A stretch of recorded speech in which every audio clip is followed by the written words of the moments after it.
Hello, everybody. This is going to be a little 25-minute book review where I review 25 books in roughly 25 minutes. This was for my little book challenge at my library I did with my wife, which really helped my reading be boosted this year. So, yeah, 25 books. Let's see which ones I liked and which ones I recommend. Hopefully, it gives you a good idea. All right. So the first challenge was an author emigrated to America, and I kept a lot of these around science fiction, like my wife kind of did, because we're both into that. First one I read was Foundation by Isaac Asimov. Had never read really any of the Foundation novels before, and I had read a little bit of Asimov beforehand, and mostly short stories, but I have had a hard time getting through Foundation in the past. This time I thought it was very good.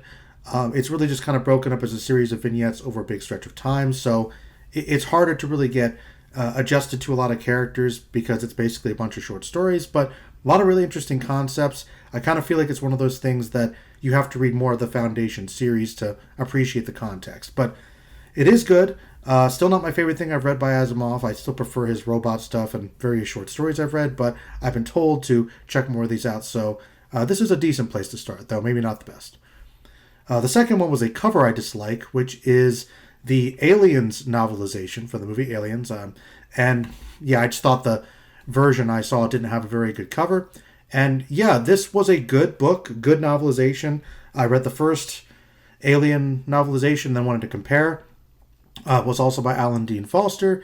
And I thought he did a good job of really emulating the movie, adding a little bit more character. Not too much to say. If you enjoyed the movie, you'll probably enjoy the novelization to kind of flesh a few things out here and there. So good description, solid read. Choice number 3 was reading something about a character with a disability. And I hadn't read a comic book in a while, any graphic novels, so I checked out Mark Waid's Daredevil Volume 1, because I love Daredevil. And yeah, this was a nice little soft reboot like they do in comics sometimes, kind of starting fresh. At this point, Matt Murdock's identity is not known as Daredevil, and we have him introduced going up against the villain Clow, the weird sound villain who I was mostly familiar with through, I guess, being a Black Panther villain. But having Daredevil go up against that character is really interesting, and also seeing him focus a little bit on his, legal skills and some of the established boundaries. So I had taken a break from beforehand in Marvel, and leading into that, I thought it was a good place for new readers to start off with some good artwork and good writing. So yeah, Mark Waid's Daredevil Volume 1. The fourth one was from something recommended by a stranger or a librarian, and that was Scythe. Scythe is a young adult series about a dystopian world. Stop me if you've heard that one before, where basically you can be, conscripted into being a part of this particular order that is in charge of making sure people are killed, that you deliver death because people are basically immortal, so this is a population control thing. But as the young people find out, it might be kind of a flawed and corrupt system. So yeah, I thought that this was quite interesting. A good book. It definitely leads into the next one. So set up like a series. It's pretty good self-contained, but definitely kind of leaves you wanting to read more. It's a good YA for sure. Has some interesting philosophical ideas. So not a difficult read. Not bad. Definitely check it out if you like it and you like other YAs. You might want to check out the rest of the series, I'm guessing. I might. Number 5 was read a book that was translated, and I picked the Witcher book, The Last Wish, which is really kind of a collection of short stories that are kind of bunched together as a novel. There's a particular term for that. So I've been interested in The Witcher for a while, and I thought, I should try to check out the source material. This stuff was good. I think it's probably the first one on this list that I would say that I was a little disappointed by. I don't think that the book was terribly written or anything. It was actually a pretty good audiobook. I thought the narrator did a pretty good job. It was just, I felt like a lot of the stories do get kind of repetitive. And from my experience, just having read a lot of Robert E. Howard, a lot of your kind of sword and sorcery stuff, it really felt like it was basically just emulating that a lot. And not that that's necessarily a bad thing, but I think it's also, I'll admit, the fact that I've seen a number of the plots and the stories done already in pieces of the video games I played and in the Netflix series, so I kind of felt like a couple of the stories didn't have as much punch. So I've heard it's not the best Witcher book necessarily. It's definitely a good way to get a feel for The Witcher and that particular brand of sword and sorcery if you're not familiar with it, I guess. But I don't know if it's necessarily the best piece of that I've ever seen. I still recommend, like, Robert E. Howard is my default for that. So not bad, but a little disappointed. Number 6 was a short story collection by a black author, and I went for Bloodchild and Other Stories by Octavia Butler. I had recently read her book Kindred, what I was teaching the previous year, and she does a lot of Afrofuturism, so it's a lot of science fiction and fantasy, but through an African-American black author's lens. So I think this is, once again, kind of like the Witcher book. I feel like this is probably a nice smattering of her general vibe as a writer, but I don't know if it necessarily is the best example of her work. I think you should probably check out her novels first, maybe more of them. I will say, like, some of the stories were hit and miss. She definitely touches a lot of really interesting, strong themes. My favorite story was actually one where it dealt with how humanity dealt with being part of kind of an alien sort of invasion that sort of melded with their society. They were very insect-like, and how their societies kind of fused. That felt very alien and strange as a societal problem, and there are some commentaries on race there, some of which might require more reading because I didn't pick up quite as much on them. But definitely a talented writer. Definitely want to check out more of her stuff. But I don't know if I would say this is the best introduction, because some of them were very out there and strange. I feel like if you want a more straightforward science fiction, maybe check out some other stuff, or just maybe one or two of her novels first. Number 7, read a book in a country you never visited. So this one I sort of feel like I messed up with a little. I picked Neuromancer by William Gibson. Another one of those cyberpunk books, very influential, that was on my list for a while as books I wanted to try to read to boost my skills as a writer and just as a reader. And I thought some of the book very briefly takes place in Japan, which is technically true, but as I realized, most of it takes place like on a space station colony sort of thing. So, you know, both correct, but I felt like this one got stretched, but I started reading it. Anyway, Neuromancer, another one that I was really excited about. It's very influential for a lot of the terminology and the concept of cyberspace. It's kind of your neo-noir. You've got the gritty, kind of shady character with criminal background, drug addiction problems. The main character gets kind of pulled into sort of a high-tech heist because of his hacker skills. And so this is one of those issues where, you know, I've read and watched a lot of things, played things that have just had so much influence, probably from this book. But I feel like I've seen it so much in culture that a lot of this stuff just didn't really blow me away, or I didn't really necessarily think that it was that well detailed. My favorite thing about the book was the language, the prose, and it has like this almost kind of a stream of consciousness flow to it, where it feels very dreamlike. And that's also probably the thing I dislike the most about it, is I kind of want a little more concrete context for what the area looks like, where we are, and you know, how people look, what they're doing. And because he's kind of going a little bit with flashbacks and the cyberspace, and there's not a lot of concrete detail about where he is physically a lot of the time, I feel like it's harder to place where people are and what's happening, you know, in that sense, in a physical space in my mind. So Neuromancer, I thought, was very good, very influential, but I still feel like it wasn't exactly my favorite style. Not bad, might be your cup of tea, but go into it with a grain of salt, knowing you've probably seen this stuff influenced and explored more clearly in other things. Might check out some of his other stuff, but, you know, not bad, but not exactly what I was expecting. 8. Read a book with a one-word title. I decided to read Dune again, Frank Herbert's Dune, and Dune was awesome. Yeah, I hadn't read Dune, I think, entirely since the first time I read it when I was about 15 or 16, so almost like 20 years or something, and I read it again, and still really like it. Dune is great. A lot of people have told me they find Dune really complex and you know, really dense and hard to read. I definitely think there's some big ideas in Dune, but as a story, I kind of feel like it's pretty straightforward. I never quite got why people struggled so much with Dune. Other books, sure, but Dune, I always, of course, if you know this channel, you know me, it resonated a lot with me. Still love Dune. It's great. It was good to reread it. I want to actually start to read the rest of the books because I really haven't read a lot of them. So definitely a great recommendation for me. I recommend Dune wholeheartedly, especially if you like any of the movies. Number 9, read a book with a 60-year-old female character, or I think author, and I decided to go for Howl's Moving Castle. Howl's Moving Castle, I love the Studio Ghibli Miyazaki movie. It's probably one of my favorites of his. It was kind of underrated for a while, but I feel like it's kind of a classic now. So I said, let me check out the book. I listened to an audiobook version of this.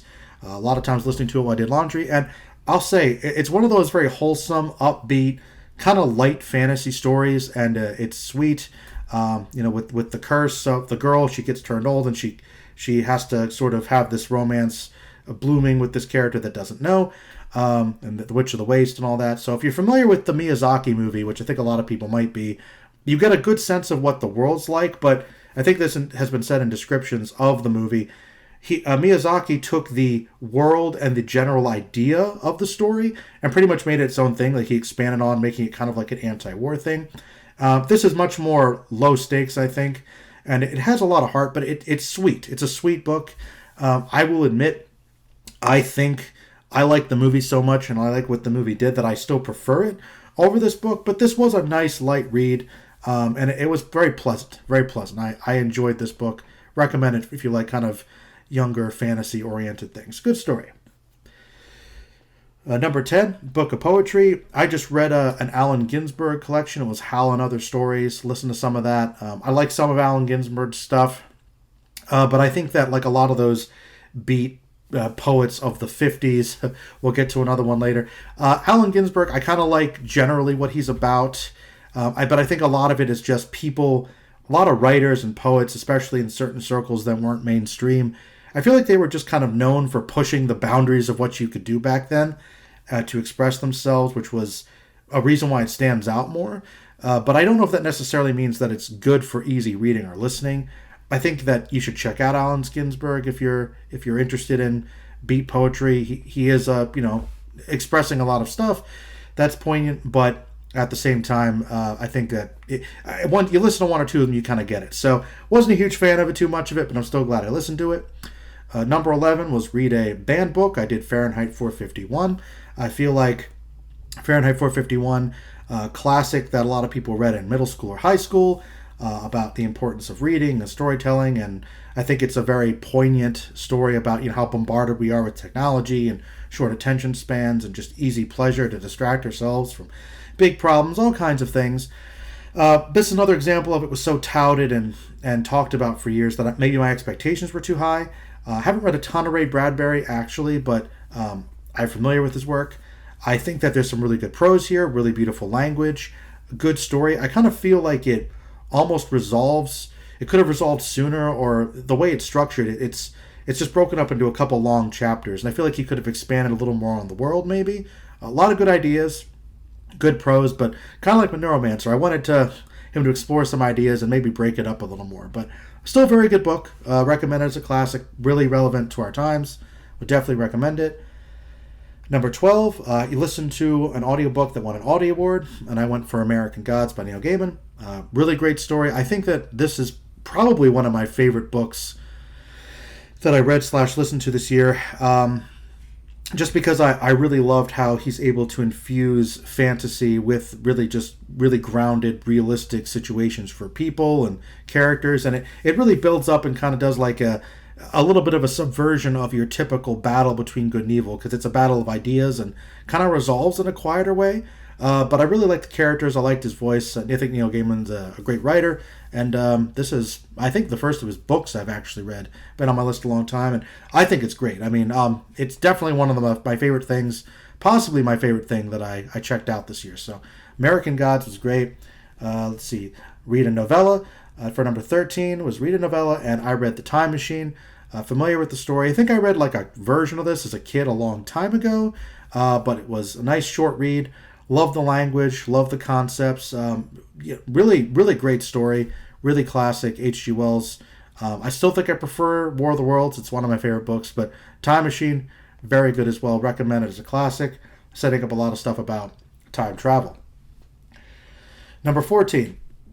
Read a book by an author under the age of 25, and I picked up The Legendary Eye of Argon, which is apparently one of like the worst fantasy novels or fantasy books written, which really it's kind of like either it's like a really long short story or novelette. It's got a lot of grammar issues. It's got a lot of kind of maybe over-explaining adjectives, and it's silly, kind of childish,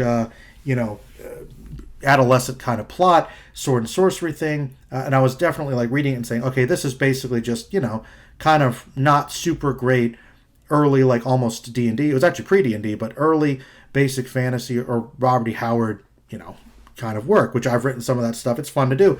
But yes, another thing though, doing some research, and sometimes context really helps with things.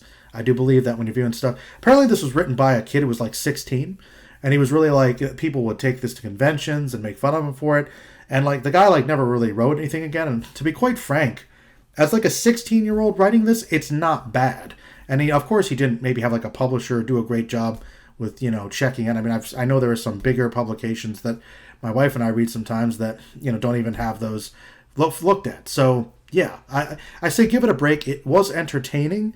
But yeah, it's not great technically, but it was, there was some good imagery in it. Like I think the thing about it is it wasn't great, but I feel like I really wish that this person had more encouragement and to keep writing. And I feel like there could have been some better fantasy here for sure. So that's why I say like it's bad, but that's why you got to think about the people behind things. I've learned. So not great, but also nowhere near as bad as I was thinking. Number 15, read a novel or read a book written by somebody over the age of 65. And I finally decided to read a John Updike book, some literary fiction. And I read one of the last books he ever wrote, The Terrorist, because I had seen the description of it for years and thought it might be interesting. I sometimes need some kind of element to pull me in, I admit. And yeah, John Updike, I have a feeling from what I hear, this isn't exactly considered one of his best books, but I enjoyed some things about it. It was extremely uneven because one thing I will say, of all the technical writing, which this may not surprise people that know about him, John Updike, this book was probably like the best written in some regards. There were some really beautifully crafted sentences about just about Islam and about people's perspectives. But I feel like you could tell that this is written by somebody who's not quite with the times, which is sort of what the book's about, but him trying to write, young African American kids, and there's some slang stuff didn't quite work. And him trying to talk a little bit about this young terrorist and what he's going through. I think it was very mixed. The best thing was writing about the aging character who was going through a bit of an existential crisis and getting involved with the kid's mother. And it gets kind of resolved quickly, and it's not really a thriller. So not what I was expecting. Well written, but also content-wise kind of uneven. But it was, I think I might check out more of his stuff because he is a good writer, for sure. Number 16, a mystery where the victim is a man. My wife and I read Annihilation, which another movie that I love, and I thought this book, interestingly enough, it's written first person, kind of like journalistically, and it's also not very concrete, which I know I've complained about with Neuromancer, but since it's kind of almost a kind of thoughtful reflection, almost journalistic, it makes sense that it's broken, since things are really strange when they go across the veil, into that zone, essentially. Yeah, I think it makes sense, and it's really good. I want to check out more of the books, and I want to watch the movie again. Really, one of my favorite sci-fi horror films, one of my favorite movies in a while, back in 2018. So yeah, Annihilation, recommend that if you like that stuff. Number 17, read a book in an unusual format. I read William S. Burroughs' Naked Lunch, which was probably the hardest thing to get through. It took me basically all year to get through it, listening to it.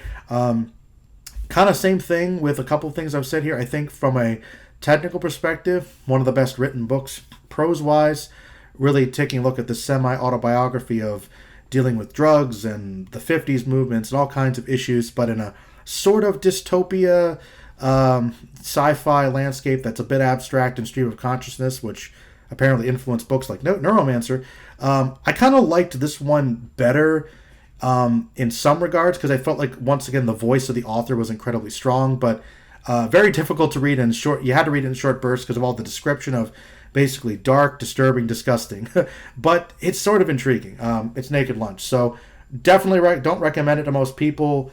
Listen to like a minute and you'll have a sense of it. But good writing, though. Tough to get through. Number 18, reading a memoir by an author of another religion. I read by David Mamet, the screenwriters Everywhere and Oink Oink, which is his just a series of little reflections on the screenwriting in Hollywood, his frustrations. Really funny, really witty, but kind of got a bit repetitive, honestly. And after a while, it just kind of feels like he's just kind of bitter. And some of the stuff I think he says is a little out of touch and borderline offensive to some people. I was like, I don't know. But for the most part, I liked a lot of his insights. But another one where the voice really came through. But, I think it kind of got a little repetitive too after a while. Now, 19, read a book by an Indigenous author. Read The Marrow Thieves. Probably the darkest, heaviest YA I've ever read. But very good. Very good. The idea of taking the dreams, using the bones to take away dreams that's somehow connected to Native Americans. Definitely some subtext there. Really well done. Really well written. But also kind of dark and heavy. Number 20, read a book that won the Caldecott Award. I wrote Golem, which was a children's picture book. Really great artwork about the golem, from Hebrew mythology, the story of how the golem came to be historically, like where that comes from. And there was a nice little blurb, like an encyclopedia article on the back of the book that teachers could use and for education purposes. So a really great artwork, compelling little myth, folktale, and good for education. So I recommend that. Number 21, read a book with the letter Q in it. I read Q in Law, which is a Star Trek book, which I feel like I should have gone into with a different perspective because I didn't really love it. It's one of those early books that was written before the series was really established. So, Q kind of, I don't know, I feel like that it was a little bit uneven perhaps. But if you like Star Trek books a lot, if you really like Q, it wasn't bad. But it was very light. And I think I want more serious Star Trek books generally. So I'm trying to read more of those. This one was just nice light read, but not my favorite. Number 22, read a microhistory, and I read Astounding, which was the history of basically golden age science fiction in the U.S., focusing on the magazines of the 40s and 50s, on the big authors like Asimov, Hubbard, Heinlein, and I think, and of course Campbell, who was the guy that organized everything and wrote the thing. So really interesting learning about the history of those pulps and those authors and their lives and their influence in general. It was just really fascinating reading the history kind of really the origins of modern science fiction in a way. Really good. Love to read that. More of those things. If you're interested, check it out. Number 23, read a book about someone in prison. I read 1984. Another big book that I think I read part of maybe back in high school but never finished. Yes, really gripping. I thought really scary concepts about the complete obliteration almost of what's accepted. Very bleak, but I thought very well written. I think I preferred a little more than Fahrenheit, surprisingly. I didn't think I would, but yeah, very dense, very interesting. Really like 1984. I think another one that's extremely relevant to just really any time. It's really, really interesting. So 1984 is very good. Number 24, I read Stephen King's The Outsider, which I really, really liked for Stephen King, kind of getting more into the legal aspect of things, getting to see the police officer's investigation, which I guess he basically was writing in another of his more recent books around that time. So I thought it was really compelling for maybe about the first half of it. But once you find out kind of what's behind it and it gets more into the supernatural, I kind of feel like I lost a little more interest, to be completely honest. And then I saw he did that, and I'm like, well, wait a minute. Like, he's kind of done this before, and it reminded me a lot of It. So I was like, I don't know about that. So The Outsider was really good. I kind of wish he had just committed more to actually going through the whole legal case, because it kind of breaks away from that, and then we just go looking for a monster, essentially. But the idea of looking into the evil human being and looking at it from the police standpoint, legal standpoint, and the impact on society, I thought would have, been a little more realistic. But I don't know, pretty good, but I have read better Stephen King books. And last one, read a book written in 2025. This one, I also decided I couldn't figure out what I wanted to read, so I just counted my most recent book. And believe it or not, this was not originally supposed to be a plug for my book, but it kind of ended up being that way. I read through That Witch Hunt to edit it, hopefully getting through most of the spelling issues to proof. I know I missed some a couple, and trying to go through it with my wife who helped me edit it to try to push and make my paragraphs better and whatnot. So yeah, I technically did read That Witch Hunts again, which is my newest book. If you want to check it out at Amazon, I'll put a link beneath. But pretty fun book to write at the very least. So anyway, those are the 25 books that I read in 2025.